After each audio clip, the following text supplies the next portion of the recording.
नमस्कार मित्रों, मैं राहुल लाल। आज हम लोग चर्चा करेंगे भारतीय संविधान की विरोधी कंगना को भारतीय जनता पार्टी ने जिस प्रकार से मंडी लोकसभा सीट से टिकट देने का निर्णय लिया है, वो सवालों के घेरे में है। सवाल उठता है कि कंगना रनावत ने भारतीय संविधान को लेकर कई प्रतिकूल टिप्पणियां आज नहीं की थी मित्रों, 4 वर्ष पहले 2020 में ही की थी, जिससे यह दिखता है कि उन्हें संविधान के बारे में कोई जानकारी नहीं थी। फिर भी उन्होंने भारतीय सामाजिक व्यवस्था के कुछ कमियों के लिए हमारे इस पवित्र ग्रंथ, जो सबसे पवित्र ग्रंथ है, इस संविधान के ऊपर दोषारोपण कर डाला। और आज जब 2024 के लोकसभा चुनाव संपन्न हो रहे हैं, इसी संविधान ने शक्ति दी है किसी भी व्यक्ति को लोकसभा, राज्यसभा, विधानसभा, तमाम जगहों पे चुनाव लड़ने की शक्ति प्रदान करता है यही संविधान।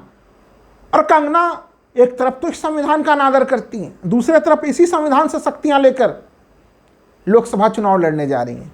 बड़ी बात यह भी नहीं है मित्रों, बड़ी बात यह है कि क्या कंगना ने अपने उन विचारों को बदला है? नहीं बदला। इस प्रकार का उनका कोई स्टैंड नहीं है। और अगर हाल के समय में देखें हम लोग, तो भारतीय जनता पार्टी की जो पूरे 10 वर्षों का समय बीता है, वो भी संविधान के मूल्यों पर हमला करते हुए ही बीता है। अगर भारतीय जनता पार्टी के 10 वर्षों के शासन में तमाम संवैधानिक संस्थाओं, मूल्यों पर हमले हुए हैं, वो चर्चा के केंद्र में है। उपराष्ट्रपति महोदय, जो राज्यसभा के पदेन सभापति होते हैं, वो एक संवैधानिक पद पे हैं, जिस उपराष्ट्रपति का पद इसी संविधान के कारण से निर्मित हो पाया है। वो खुलेआम उस पद पर बैठ के महामहिम उपराष्ट्रपति महोदय कहते हैं कि संविधान के आधारभूत ढांचे का सिद्धांत गलत है। यानी भारतीय जनता पार्टी ने एक ऐसे व्यक्ति को उपराष्ट्रपति भी बना दिया है इस समय, जो संविधान के आधारभूत ढांचे का सम्मान नहीं करते। तो भारतीय जनता पार्टी ने तो यह साबित कर दिया लोकसभा चुनाव 2024 से पहले कि वो संविधान का सम्मान नहीं करती, और इसीलिए संविधान विरोधी कंगना को अगर उन्होंने जगह भी दे दिया तो ये कोई आश्चर्य की बात नहीं है। लेकिन मित्रों, सवाल यह है कि राहुल गांधी पिछले लगातार भारत जोड़ो यात्रा 1 के माध्यम में, उस समय भी वो संविधान के ऊपर जो हमले हो रहे हैं उसका विरोध कर रहे थे, वो जातिगत जनगणना का समर्थन कर रहे थे, वो SC, ST, OBC, तमाम दलित वंचित तबकों को लेके उनके अधिकारों के लिए संघर्षरत है। सबसे महत्वपूर्ण चीज मित्रों यह है कि कंगना किस आधार पे संविधान का विरोध कर रही है। मतलब वो तो और भी हास्यास्पद आधार है। कंगना कहती हैं कि आधुनिक भारत में जातिवाद समाप्त हो गया है, जातिवाद अब नहीं है। सबसे पहले तो कंगना जी को यह मालूम होना चाहिए कि अभी भी देश के अलग अलग क्षेत्रों में किस प्रकार से जातिवाद की लहरें तेज है, और विशेषकर कंगना जिस जातिवाद की बात कर रही है वो छुआछूत से संदर्भित है। ग्रामीण क्षेत्रों में अभी भी इन तमाम स्थितियां बनी हुई हैं। अभी भी दलितों के लिए मंदिर में प्रवेश बड़ी कठिन चीज़ें हैं। वो अगर घोड़ी पे बैठ के शादी के लिए निकल जाएं, बहुत लोगों की जो है कि आंखें तन जाती हैं। समाज में ये परिवर्तन अभी नहीं हुए हैं। दूसरी चीज़, चलिए, समाज में जाति की समस्या हो सकता है इसकी जानकारी उन्हें ना हो, इसके लिए उन्हें हम लोग माफ़ भी कर सकते हैं कि शायद उन्होंने पूरा भारत नहीं देखा है, वो इंडिया ही घूम रही है, उन्हें भारत देखने का मौका नहीं मिला है। लेकिन जो कंगना जी कहती हैं, दूसरा नंबर पॉइंट जो ट्वीट में उन्होंने 2020 में कहा था कि जातिवाद की समस्या अगर बनी हुई है तो इसकी वजह आरक्षण है, जिसका प्रावधान संविधान में किया गया था। घोर आपत्तिजनक चीज है कंगना रनौत का यह बयान कि इस देश में अगर जातिगत व्यवस्था बनी हुई है तो यह इस पवित्र संविधान के कारण बनी हुई है। इस पवित्र संविधान के ऊपर हमला कोई कैसे बर्दाश्त कर सकता है? यह हमारा सबसे पवित्र ग्रंथ है, और इस पवित्र ग्रंथ के ऊपर कंगना रनौत आरोप लगा रहे हैं कि इसी के कारण देश में जातिवाद की समस्या है, क्योंकि इसमें आरक्षण के प्रावधान है। कंगना जी, आप आरक्षण के प्रावधानों को नहीं समझ पाएंगे। अभी आपको उसके लिए 10 जन्म लेना पड़ेगा। गहनता के साथ आपको संविधान, जो आज़ादी की लड़ाई जिन लोगों ने लड़ी, उनके मूल्यों को समझना पड़ेगा। भीमराव अंबेडकर जो संविधान के निर्माता थे, उनके मेहनत, संघर्ष और तपस्या के कारण संविधान में आरक्षण के प्रावधान आए।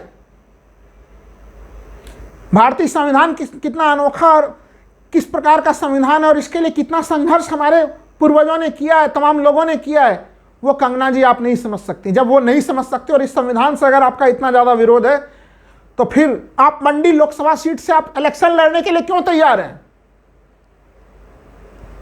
मित्रों, यह सवाल केवल कंगना जी से नहीं होना चाहिए, यह सवाल भारतीय जनता पार्टी के लिए महत्वपूर्ण है, जो कि संविधान को महत्व नहीं देती और वो कहीं न कहीं आरक्षण विरोधी है। दलित विरोधी रवैया भारतीय जनता पार्टी का दिखता है, अनुसूचित जाति विरोधी रवैया दिखता है, अन्य पिछड़ा वर्ग, अदर बैकवर्ड क्लासेस, जो ओबीसी क्लास है हम लोगों के देश का, ओबीसी, उसके भी विरोध में नजर आते हैं वो। क्यों? क्योंकि हम लोगों को याद है अभी भी कि 2015 में जब बिहार के विधानसभा चुनाव हो रहे थे, तब उस समय भी आरएसएस की तरफ से ये बयान आया था कि आरक्षण की समीक्षा होनी चाहिए, यानी आरक्षण होना नहीं चाहिए, उसे समीक्षा करके समाप्त कर देना चाहिए। अब बताइए कि जब कोई आरक्षण के सिद्धांतों को ना जाने, संविधान के सिद्धांतों को ना जाने, और इस प्रकार की टिप्पणी भारतीय जनता पार्टी और आरएसएस तो होशो हवास में करती है, और कंगना रनौत जैसे लोग अज्ञानता में आके करते हैं। लेकिन कंगना को चुनाव के अन वक्त पहले बीजेपी में शामिल कराकर टिकट देकर भारतीय जनता पार्टी ने शामिल कर दिया कि 2015 में राष्ट्रीय स्वयंसेवक संघ ने जो टिप्पणियां की थी, आज भी राष्ट्रीय स्वयंसेवक संघ उसी टिप्पणियों पर टिका हुआ है और भारतीय जनता पार्टी उन्हीं टिप्पणियों पर टिकी हुई है। क्योंकि पिछले 10 वर्षों में अगर हम लोग देखें तो मित्रों, कहीं न कहीं सरकारी नौकरियों के अवसर को काफ़ी छोटा करने के प्रयास हुए, उनकी भर्तियों को लगातार कभी क्वेश्चन आउट करके, कभी लंबे लंबे समय तक परीक्षाओं को ना लेके उन्हें टालने का प्रयास हुआ। इसके ऊपर गंभीरता से ध्यान देने की जरूरत है मित्रों, क्योंकि एक तरफ ये सरकार लगातार निजीकरण की तरफ अग्रसर रही। लाभ में आने वाली सरकारी उपक्रम, जिसमें कि भारी संख्या में हमारे दलित बंधु जाते थे, हमारे जनजाति बंधु जाते थे, भाई बहन जाते थे, अन्य पिछड़ा वर्ग के लोग जाते थे, आर्थिक रूप से पिछड़े सवर्ण तबके के लोग जाते थे, उनके भी हकों को छीना गया, बहुजन के हकों को छीना गया यहां। क्योंकि अगर निजी क्षेत्र में आप सभी जानते हैं कि आरक्षण का कोई प्रावधान नहीं है, और सरकारी क्षेत्र के नौकरियों को लगभग सीमित करने का प्रयास किया गया। मैं इसलिए कह रहा था कि राहुल गांधी लगातार, कांग्रेस पार्टी, जिनके ऊपर पहले आरोप लगा करते थे कि वो सामाजिक न्याय को लेकर गंभीर नहीं है, आज कांग्रेस पार्टी और राहुल गांधी बिल्कुल मुखर होकर इन सवालों को पूछते हैं। वो तो ये भी पूछते हैं, एक एक पत्रकार से खोद के पूछते हैं कि बताइए आपकी जाति क्या है। मीडिया हाउसेस के जो लोग मालिक हैं उनके बारे में उन चीजें पूछते हैं, क्योंकि लोकतंत्र का मतलब यह है कि सबों का प्रतिनिधित्व हर स्थान पर होना चाहिए। अगर वो प्रतिनिधित्व नहीं है तो फिर लोकतंत्र जो है कि सही स्वरूप में काम नहीं कर सकेगा। वो जातिगत जनगणना की बात कर रहे हैं, तमाम तरह की चीजों को बात कर रहे हैं, लेकिन सवाल उठता है कि बहन मायावती जी, जो मुख्य सवाल उठता है कि बहन मायावती जी आप क्या कर रही हैं, क्योंकि आपका रिकॉर्ड अब तक, मैं दावे के साथ कहता हूं मित्रों, बहुत लोगों को खराब भी लग सकता है, लेकिन बहन मायावती जी का जो अब तक का अतीत रहा है, कांसीराम जी का जो अब तक का अतीत रहा है, उन्होंने अंबेडकर के मूल्यों और भारतीय संविधान के मूल्यों के लिए संघर्ष किया है।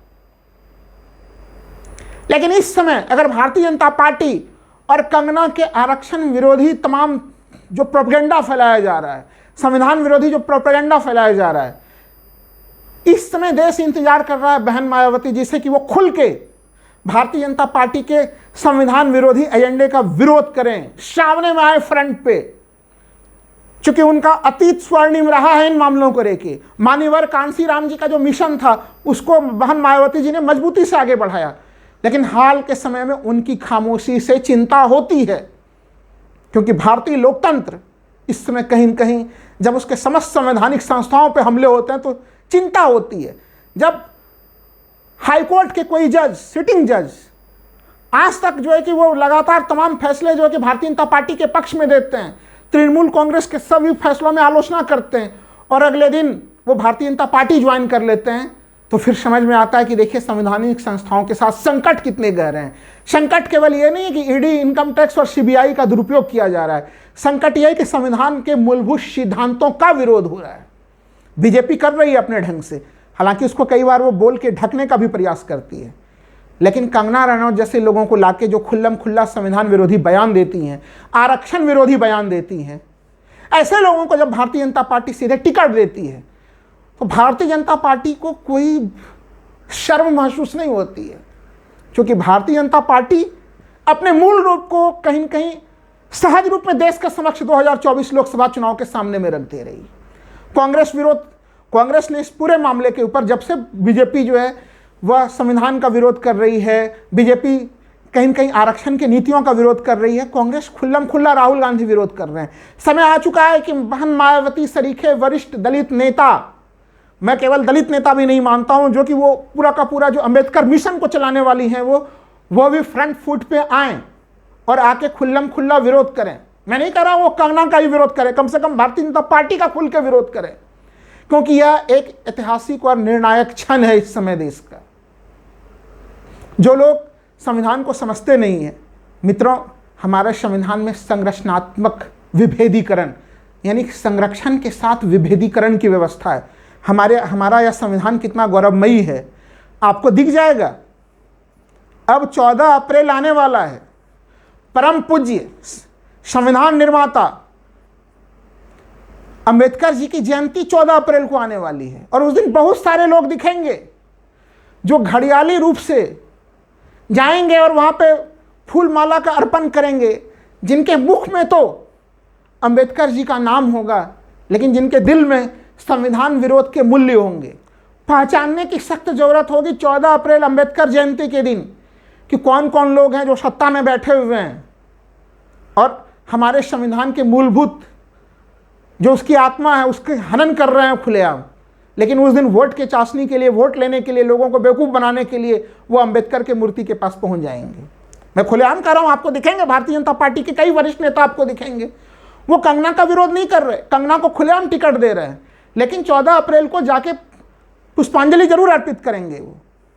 अब ये चीज़ नहीं चलने वाला है इस देश में। इसलिए मैं कह रहा हूं कि बहन मायावती जी, इस समय इस देश में संविधान पर जब हमले हो रहे हैं तो आपकी आवाज़ की भी बड़ी सख्त ज़रूरत है। देश की सबसे पुरानी पार्टी वो खुल्लम खुल्ला जो है कि बीजेपी के ऊपर हमले कर रही है। ज़रूरत है कि इस समय उसी तरह से आप भी हमले करें और संविधान को बचाने के लिए जो है कि अपने महत्वपूर्ण योगदान को जो है कि रेखांकित करें, क्योंकि आपका अतीत इस प्रकार के चीज़ों से रेखांकित रहा है। आप सोच के देखिए, आरक्षण का प्रावधान जो जैसे कि वो कहती हैं, उनका तीसरा पॉइंट कंगना रनौत कहती हैं आरक्षण की व्यवस्था मेरिट के खिलाफ है।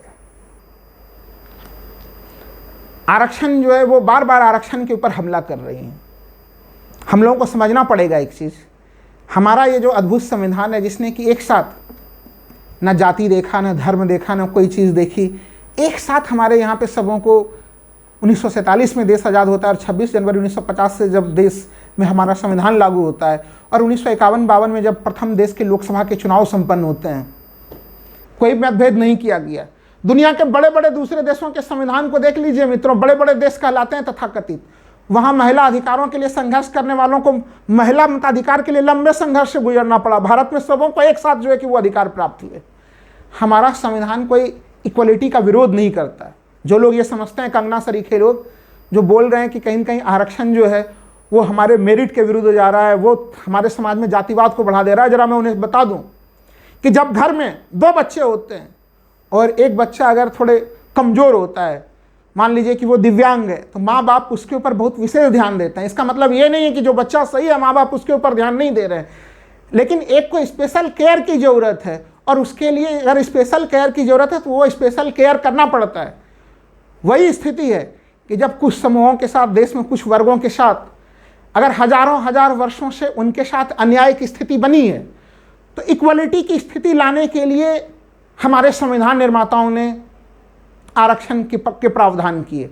ऐसे में हम क्या आरोप लगा सकते हैं कि संविधान के कारण ही देश में जातिवाद है? कभी ठंडे मन से सोच के देख लीजिएगा आप। ये लोग जो लोग कह रहे हैं उनके मन में इस संविधान के लिए थोड़ी सी भी आस्था नहीं, और जब उन्हें लग रहा है कि इस संविधान के कारण सत्ता की मलाई को खाने का थोड़ा सा भी कहीं आंशिक असर मिल रहा है, तो चुनाव लड़ने के लिए तेजी से आ जा रहे हैं।